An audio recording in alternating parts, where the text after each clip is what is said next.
Let's get started.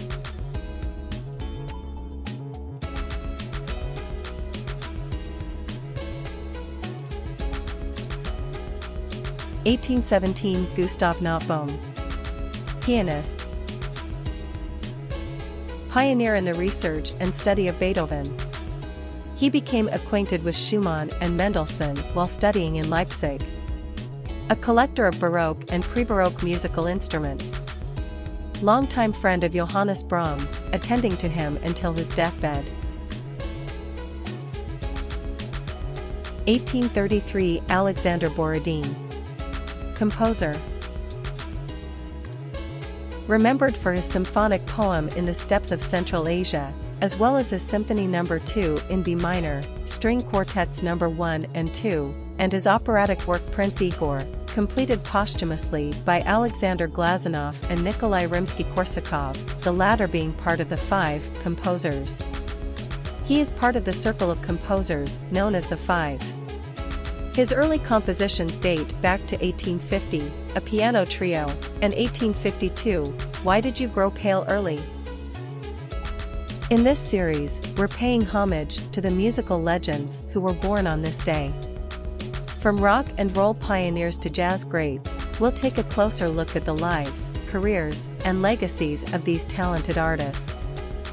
Whether you're a fan of their music or just curious to learn more, join us as we celebrate the birthdays of these iconic musicians. 1891 Richard A. Whiting. Composer.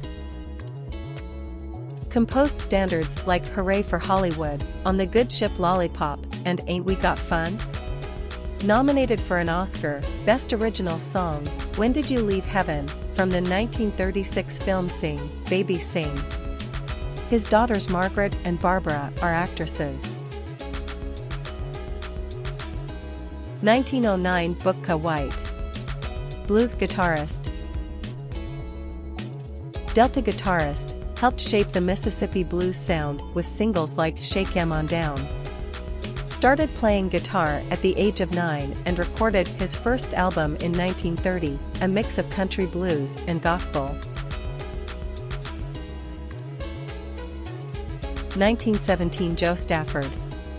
Pop singer. Pop singer during World War II, known for ballads like I'll Be Seeing You and You Belong to Me. While rehearsing for a role in a school play in 1933 in Long Beach, an earthquake destroyed her school. Alongside her husband Paul Weston, she won the Grammy for Best Comedy Album for Jonathan and Darlene Edwards in Paris. She married John Huddleston in 1941, divorced 2 years later, and in 1952 she married Paul Weston. Tommy Dorsey signed her group, the Pied Pipers, for 10 weeks. If you remember anyone on this list, let me know. Which one is your favorite? To learn more, take a look at the description of this post.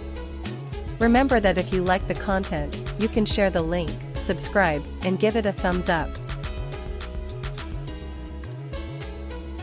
This was a program for Music and Life by Karlos M.